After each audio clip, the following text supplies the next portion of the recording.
Bom dia, boa tarde, boa noite, meu querido, minha querida. Que bom que você está aqui novamente para nós fazermos a recapitulação de mais um capítulo aqui da nossa lição que está falando sobre o livro de João. Nós já vimos nas duas primeiras lições conceitos muito interessantes. Primeiro, nós vimos como Jesus nos ama, como ele se importa com a nossa vida. E na semana passada nós estivemos falando como Jesus, além de se importar na nossa vida, ele é Deus. E ele consegue fazer coisas que nenhuma outra coisa, nenhum outro recurso, nenhuma outra pessoa pode fazer na nossa vida. E agora, João vai fazer uma coisa um pouquinho diferente. Ele vai começar a falar especificamente da figura de Jesus. Mas para a gente fazer isso, eu estou aqui muito bem acompanhado pelo Daniel, aqui da Igreja Central. Daniel, manda um salve para a gente aí, por favor. Olá, pessoal, ouvintes aí de casa. Meu nome é Daniel, sou da Igreja Central de Pouso Alegre. E é um grande prazer, né, estar com todos nós aqui, né, vocês ouvintes, nosso amigo querido Celso, você também que eu amo muito, da família, né? Da família, né, que Deus abençoe a todos e que possamos ter um ótimo estudo.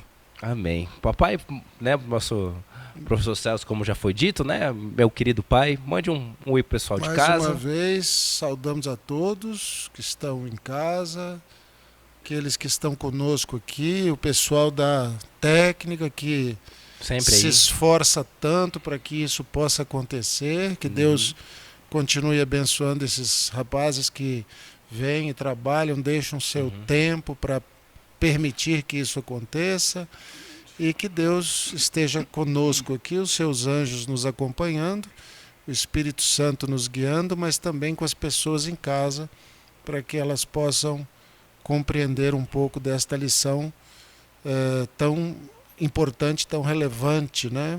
Que foi a lição desta semana, a lição número 3. Exatamente. Para a gente começar então, Daniel, você pode fazer a oração pedindo a presença do Espírito Santo? Claro. Vamos fechar os olhos, vamos falar com o Senhor. Senhor Deus, amado Pai, nós te louvamos porque a tua palavra chegou até nós. Louvado seja o teu santo nome, porque até aqui a tua mão tem nos sustentado. Que teu santo e bom Espírito esteja conosco, nos conduzindo à verdade.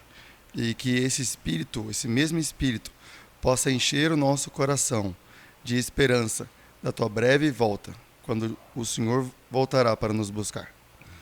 Que o Senhor possa nos dar um bom estudo na sua companhia. Em nome de Jesus. Amém. Amém. Bom, a lição dessa semana, ela vai fazer um contrário, né? A gente já estava avançando bem no livro de João e na semana passada a gente chegou até o capítulo 11. E agora ela vai dar um salto para trás, né?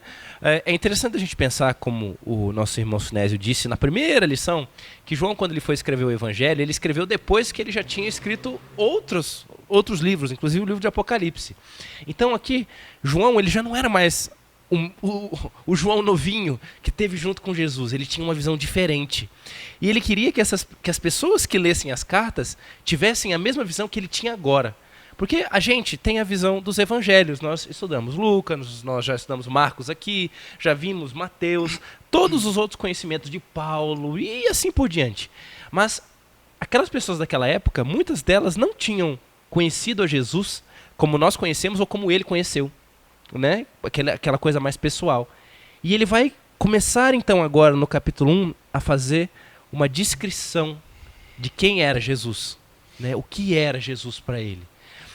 Olha, eu não vou puxar a sardinha não aqui por causa que é meu pai, mas é porque agora nós vamos pegar uma coisa interessante, porque João vai falar, né? E o título da parte de domingo fala que é o Logos, a palavra. E eu acho que se a gente começar com o professor de português vai ser legal, né? Então, esses primeiros versículos, versículo 1 ao versículo 5, o que a gente pode tirar, papai? O que é isso aí? Acho que é assim, o autor da lição, ele foi muito esperto. Ele nos preparou para uma bordoada, porque João é uma bordoada segura, né? Então, assim, primeiro ele disse, olha, Jesus veio por amor, ele tinha uma missão.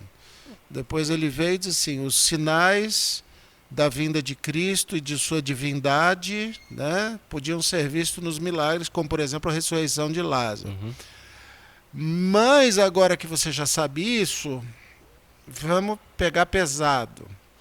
Eu costumo dizer que se João tivesse sentado e dito assim, eu vou escrever um evangelho, e tivesse escrito só os primeiros 18 versos do capítulo 1 e parado, diz, meu evangelho está pronto, ele já nos teria dado dor de cabeça para a eternidade, porque esses 18 primeiros versos são dor de cabeça para a eternidade, e é importante que a pessoa que nos assiste saiba que nós só arranhamos a superfície desse tema. Com certeza. A nossa mente não consegue alcançar a profundidade deste tema.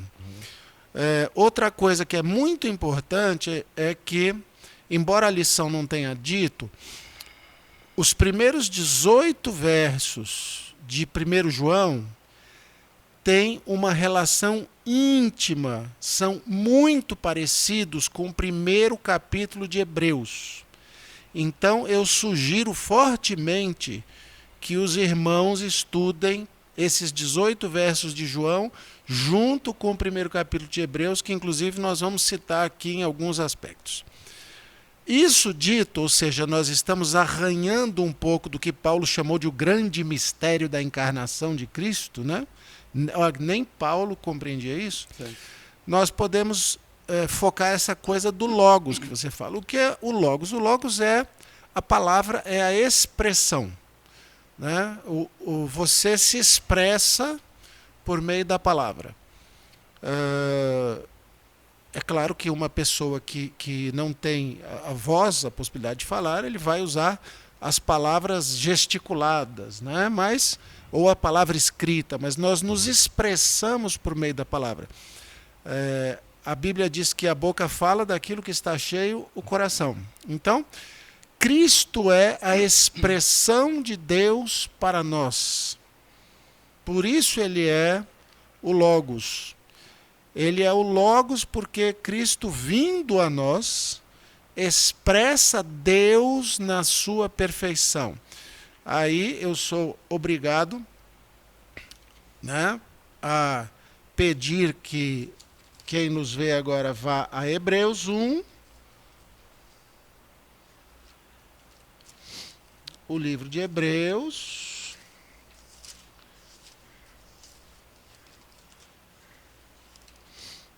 no seu capítulo 1, em que o apóstolo Paulo vai dizer que Deus, que várias vezes e diversas maneiras falou aos pais pelos profetas, falou-nos nestes últimos dias pelo seu Filho. Então, Jesus é a expressão de Deus, a palavra encarnada de Deus, que é o testemunho vivo de Deus, do amor de Deus, do poder de Deus, da glória de Deus, da vontade redentora de Deus e, ao mesmo tempo, Deus. Tá? Que é algo muito complicado. Então, esse logos aí, a maior parte das Bíblias traz o verbo, né? No princípio era o verbo era Deus. O verbo, a palavra, o logos, é isso. Jesus é, para nós, expressão de Deus. E o próprio Jesus vai dizer, quem quer conhecer a Deus, conheça Jesus. Né? Os discípulos disseram assim, Senhor, mostra-nos o Pai. Quantas vezes, né? E Jesus dizia o quê? Mas aqui, tanto tempo tem convosco. Eu estou aqui esse tempo todo, vocês querem ver o Pai está aqui, ó. Sou eu. Esse amor, essa preocupação, esse carinho, esse poder está aqui. Você quer ver o Pai? Veja a mim. Né? Então, é aí que entra essa palavra, essa expressão. Eu, particularmente, tenho uma paixão muito grande com o Evangelho de João. Né? Como que uma pessoa pode ser transformada de uma maneira tão grande e maravilhosa quanto João, né? O filho do trovão agora escreve meus filhinhos. O discípulo amado. Né? foi uma transformação tremenda.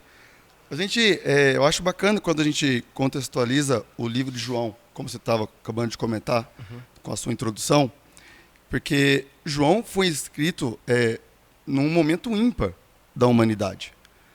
Porque se nós formos vermos ali, todos os discípulos já tinham morrido. João era o último discípulo direto de Jesus vivo. E ele estava mais ou menos com aproximadamente 98 anos, 95, 98 anos. E ele sabia que não havia mais muito tempo para ele aqui nessa terra. Então, a mensagem que ele precisava dar era uma mensagem urgente, né? E, principalmente, uma mensagem de extrema importância. Porque o povo ali, naquele tempo, eles estavam passando mais ou menos por duas crises, né? Uma crise interna e uma crise externa. Uma crise externa dos judeus e os outros perseguindo-os. E uma crise interna, porque ele era o último vivo e ele precisava preparar a igreja, porque depois dele não haveria outro direto de Jesus. As pessoas que estavam ali ouviam falar de Jesus, mas diretamente de Jesus era só João. E interessante que nos outros evangelistas, né, a gente pode pegar, por exemplo, Mateus. Mateus começa com a genealogia de Jesus e ele vai até Gênesis, né? A gente pega Marcos, ele começa com mais ou menos a profecia de Isaías, né? Mais ou menos ali um período profético ali, intermediário, que nós podemos dizer, né? E depois nós temos Lucas. Lucas começa a narrativa ali com o tempo, né, do nascimento de Jesus. Agora João ele vai além, porque os outros evangelistas, eles começam na linha temporal. Mas João, ele vai além. Se a gente for pegar o grego aqui, rapidinho, o grego aqui no capítulo 1, no versículo 1 do capítulo de João, no livro de João, diz assim: En arche, en logos, kai en logos, en prostoteon, kai theos, en logos. En arche é no princípio. Arche é no princípio, né? É igual arcanjo. A palavra arcanjo vem de arque, que é o princípio, o principal, o primeiro, o maior de todos, né? Como o Batman e o Coringa, né? Arqui-inimigo. O arqui-inimigo do Batman é o Coringa, arqui-inimigo. Essa palavra arque no princípio, ela vai muito além no princípio de Gênesis. Porque lá em Gênesis, no hebraico, está no versículo 1, no capítulo 1 de Gênesis, diz assim: Bereshit bara Elohim et ha-shamayim ve'et aretz. No princípio, criou Deus os céus e a terra. Essa palavra no princípio, Bereshit, ela vem justamente para a criação do universo. Mas João, ele vai além da criação, porque ele vai até a eternidade. Então, eu vejo o livro de João, não que os outros evangelistas não são importantes, cada um tem a sua devida importância. Mas eu vejo que o livro de João, um livro que quer mostrar para as pessoas daquela época quem era Jesus e que ele era eterno, ele era Deus. Agora vocês imaginam o desafio que João tinha naquele tempo, porque ele era o último. Então eu vejo o livro de João de uma forma singular entre os outros evangelhos. Ele estava falando, digamos assim, para pessoas que não tinham a mesma convivência que ele teve, né? Teve com o próprio mestre. Como é que eu vou fazer elas sentirem aquilo que eu senti? Exatamente. Exatamente. E aí ele vai passar agora, né? A gente vai avançando e aí ele vai falar aqui, né, como o título da lição diz, a palavra se fez carne. Então, todo aquele sentimento que Deus tinha se tornou carne. Como assim? Isso, inclusive, complementa um pouco, né, só de você começar, o que a gente pensou semana passada. Porque a gente está falando sobre a divindade de Deus. Tá, Jesus é um ser divino, mas como assim ao mesmo tempo humano? A gente sabe na física, na química, que existem partículas que se comportam de maneiras diferentes, partículas duais, que a gente chama. Tudo tem uma explicação científica, mas como é que a gente mostra isso na Bíblia? E o que João estava querendo dizer com isso? Como era possível ele ser carne, mas ser Deus? Né? O que é? A primeira coisa que nós precisamos entender, inclusive com base no que o Daniel falou, é que Jesus não é filho de Deus no sentido que você é meu filho. Literal da coisa, né? Eu gerei você com sua mãe, sem você não, sem nós você não teria a sua existência. Não é nesse sentido. Jesus é filho de Deus no plano da salvação e a gente precisa entender isso. E o apóstolo Paulo fala, de novo a gente vai para Hebreus 1. Né? Hebreus 1, no verso 5, a última parte principalmente, né? Mas vamos ler do começo assim, porque a qual dos anjos disse ele alguma vez, tu és meu filho, neste dia te gerei, e outra vez, eu serei para ele um pai, e ele será para mim um filho. Quer dizer, ele não é meu pai, ele não é meu filho. Eu vou ser um pai e ele vai ser um filho, porque isso era necessário para que nós entendêssemos essa coisa da divindade. Como eu disse, nós não temos um intelecto capaz de compreender o mistério da Trindade. Como é que 3 podem ser 1, por exemplo? Isso já é um problema. Nós sabemos que Deus, que o Espírito Santo e que Jesus são pessoas e têm personalidades próprias, né? Mas eles ao mesmo tempo são um. E no plano da salvação, seria necessário facilitar um pouco essa coisa. E para facilitar isso, fica assim, Jesus vai nascer como homem, gerado do Espírito Santo, então Deus se torna um pai nesse processo e Jesus se torna um filho, filho de Deus, fica mais fácil de entender. Inclusive Jesus nos ensinando a chamar Deus de pai. Né? Então, isso é no plano da salvação, como Paulo diz, eu serei o seu pai, ele será um filho neste processo. Mas Jesus tem uma existência divina plena, que não depende no sentido genético do Pai e nem do Espírito Santo. Né? Sim. E aí vem um outro enorme mistério a que Paulo faz referência, que é o seguinte: nós sabemos que a nossa natureza pecaminosa não nos permite, por exemplo, ver a Deus. Jesus vai dizer isso aqui, João vai dizer isso aqui, né? Nenhum homem viu a Deus em qualquer momento, né? E isso existe por quê? Porque nós não temos esta possibilidade, este corpo pecador de carne, sangue, osso, tá? Este corpo de carbono não suporta a glória de Deus. Tanto que quando Moisés, que era um homem santificado, dedicado, ele diz a Deus, deixe-me ver seu rosto. Deus diz, não dá não. Né? Se você olhar para mim, você vai virar cinza, Moisés. Então você se esconde aqui na fenda da rocha e eu vou fazer um pouco da minha glória passar por você. E um pouco da glória... Foi bem superficial, né, irmão? Passa e Moisés quase sucumbe. Quase sucumbe com um pouco da glória. Agora, como é que este ser habita o ventre de uma mulher e não consome essa mulher? Isto é um mistério.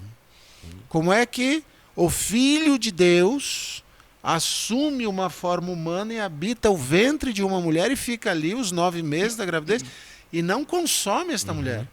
E nasce como uma criança e se torna um de nós e não nos consome, mesmo tendo a divindade. Então, você está comentando por causa da glória, né? Este processo, né? Porque o poder de Deus estava em Cristo. Sim. Cristo poderia a qualquer momento executar coisas que nós nem temos ideia. Então, como isso consegue habitar o ventre de uma mulher e se tornar carne e ser um de nós? Então, este fato de que Cristo é 100% homem e 100% Deus, ele é a plenitude da humanidade e a plenitude de Deus ao mesmo tempo, é algo que nós só conseguimos afirmar, não conseguimos compreender e não sei se um dia conseguiremos nem no céu. A encarnação é tema de estudo para a eternidade, porque isto é muito profundo, é um grande mistério, né?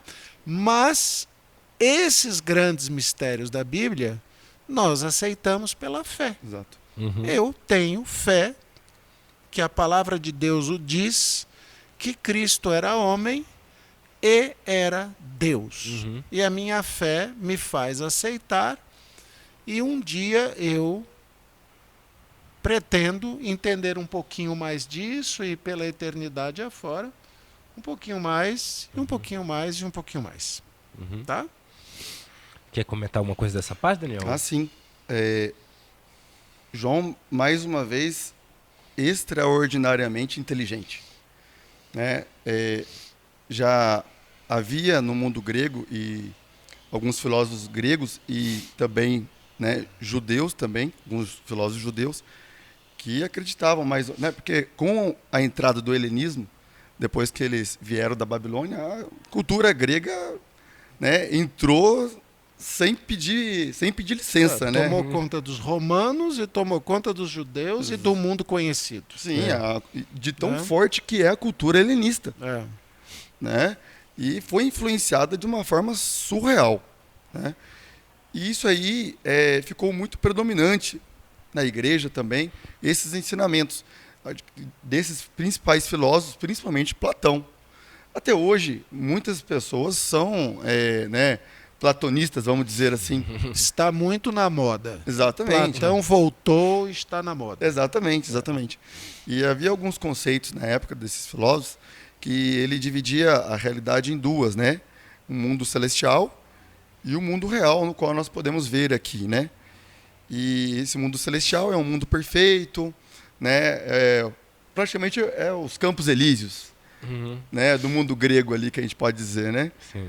E o mundo real é um mundo palpável, com defeito, com as dificuldades, né? E aí, João, vendo isso, né, ele pega e fala, olha, vamos então juntar e colocar em carne, que é o que aconteceu. Né? Deus, no mundo celestial, ele desce o degrau da glória. E ele vem para essa terra encarnado. Mas quando chega aqui, meu amigo, aí causa um reboliço tremendo. Porque como aceitar uma coisa dessa? Eu estava lendo o Talmud babilônico, né, que é um livro judeu. As coisas que eles falam sobre Jesus, sabe, deixa a gente triste. Tem algumas coisas que eles dizem que Jesus era um bruxo, era um feiticeiro. Quando Jesus fala sobre a carne dele, por exemplo, eles dizem que Jesus estava mutilando a carne, que era uma coisa que era contra o judaísmo, porque vai contra as leis de Moisés. Sim. E aí, o próprio santuário estava ali, eles não entendiam, né? Quando o próprio Jesus disse, né, que ele iria habitar no meio de nós, a palavra habitar ali é a mesma do santuário. Armar uma tenda. Armar uma tenda. E o santuário ficava onde? No centro da nação judaica. Sempre foi o ápice, o ponto central da nação judaica. Tudo que eles faziam ali no santuário tipificavam quem? Jesus. Mas sabe, Daniel, tem uma questão que eu acho que a gente pode Claro. emendar. Deus opera maravilhosamente por meio de sua igreja. Sim. Nós temos a tendência de desconfiar.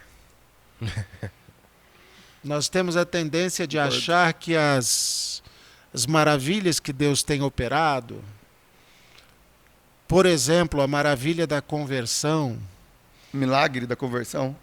a gente acaba assim, não, mas eu conheço o passado do Daniel. Vai Será desmerecendo a milagre. que o Daniel se converteu mesmo? Será que ele é mesmo, né, uma nova criatura? Nós temos essa tendência hoje de desconfiar. Não, e principalmente a diferença de igreja militante e a igreja triunfante, que muita gente não consegue entender isso, né, irmão Celso? Exatamente. Porque a igreja militante é a igreja que cai, olha para Cristo e levanta. Isso aí vai ser o dia do cristão, é o dia a dia do cristão. E a igreja triunfante é a igreja quando Cristo vem pegar a sua igreja. E às vezes o irmão olha para o outro, como o senhor está falando. Já o que é triunfante, né? Pois é, acho que é triunfante. Exatamente. Então, imagine, e olha que nós temos a revelação, a palavra de Deus, o espírito de profecia, o conhecimento de tudo que Cristo operou, dos milagres que foram feitos, né? E aí a gente lê a Bíblia e acredita que Jesus ressuscitou um morto de 4 dias, mas não acredita que Jesus pode curar o irmão que é ébrio, por exemplo, que usa álcool. Como assim?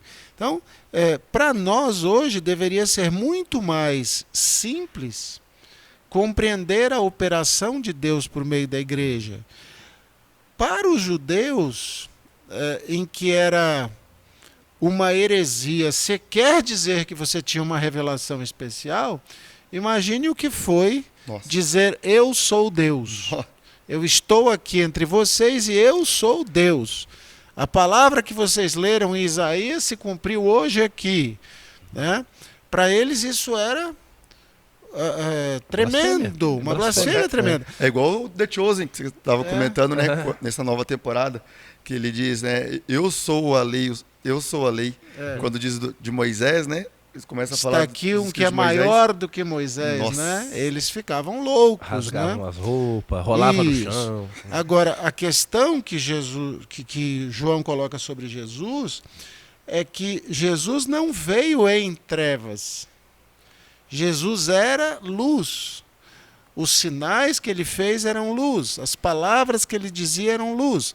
Os atos que se sucediam na sua vida eram luz. A luz dos profetas, quando você lia Isaías, você lia Davi, você lia, não tinha como você dizer não é o Messias.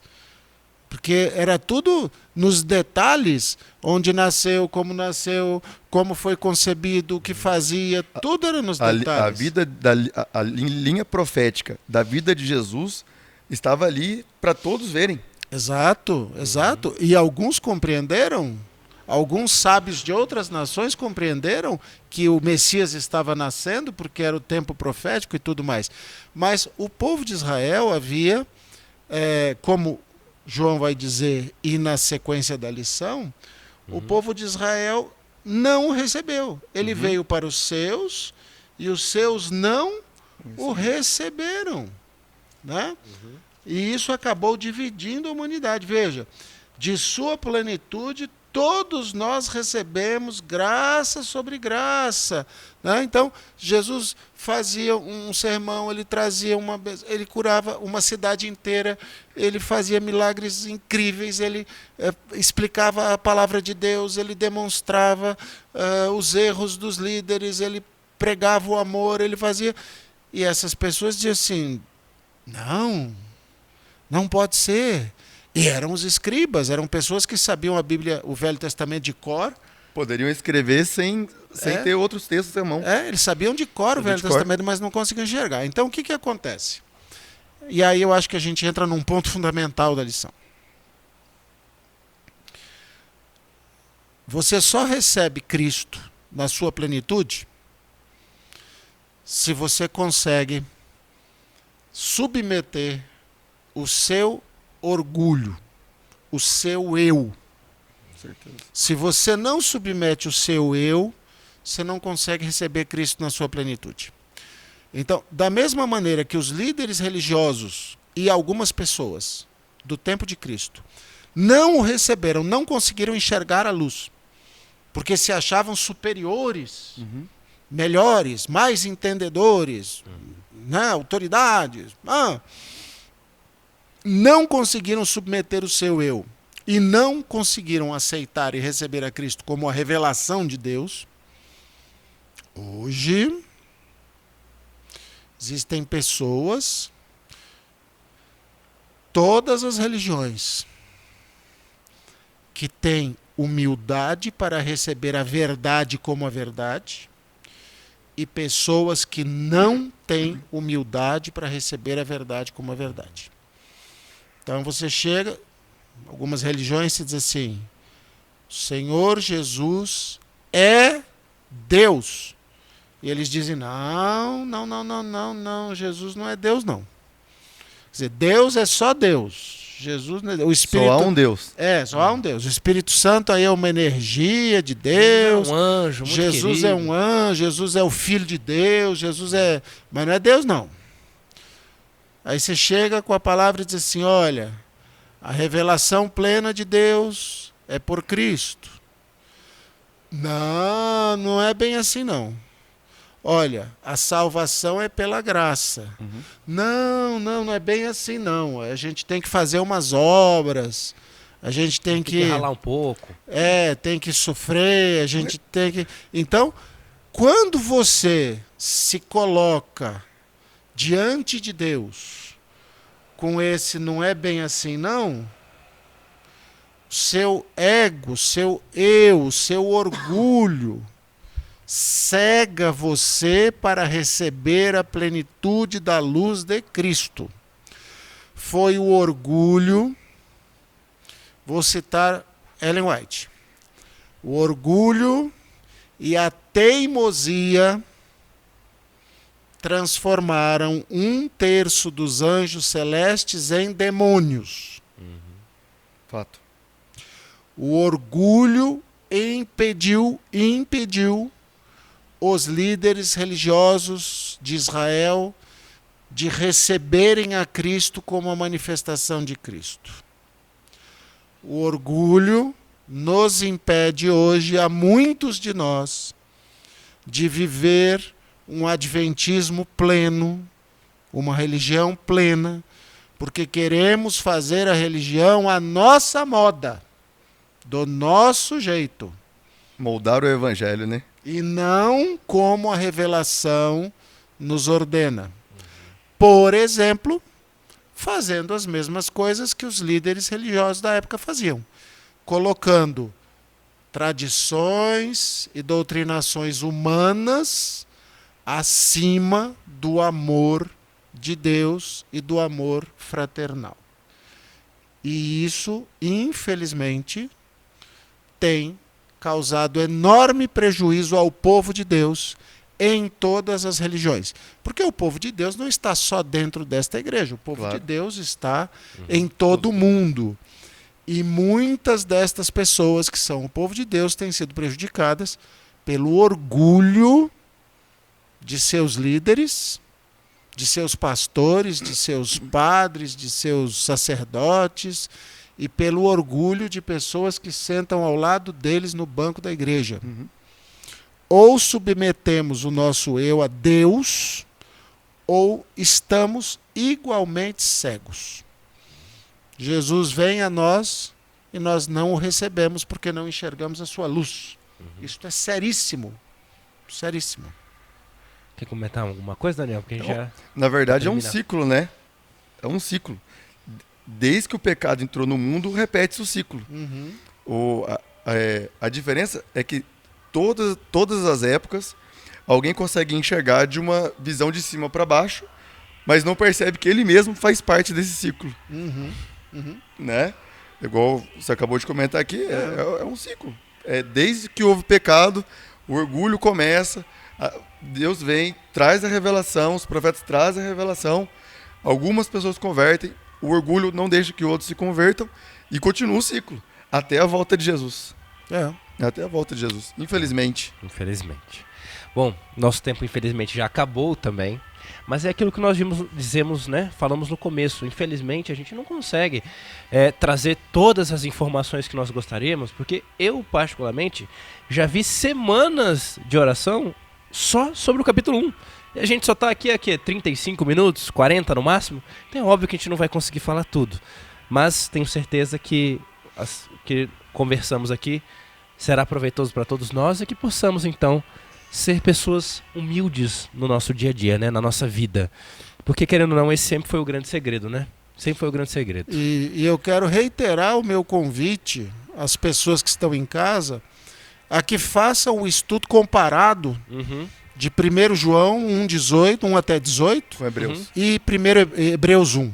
Façam esse estudo comparado, porque esses 2 capítulos eles se complementam para nos ajudar a entender um pouquinho o que nos foi dado a entender sobre a natureza de Cristo, a natureza divina, a natureza humana e o objetivo desse processo de encarnação que nós só, como eu disse, arranhamos assim a superfície, né, mas que é tema para a eternidade, né? Termina com oração para a gente, por favor, então. Senhor nosso Deus, nós te agradecemos porque nos deste a conhecer o que precisamos conhecer neste momento. E nós pedimos que tu fortaleças a nossa fé e o nosso entendimento para que possamos aceitar que o Senhor Jesus é Deus, tanto quanto o Pai, tanto quanto o Espírito Santo.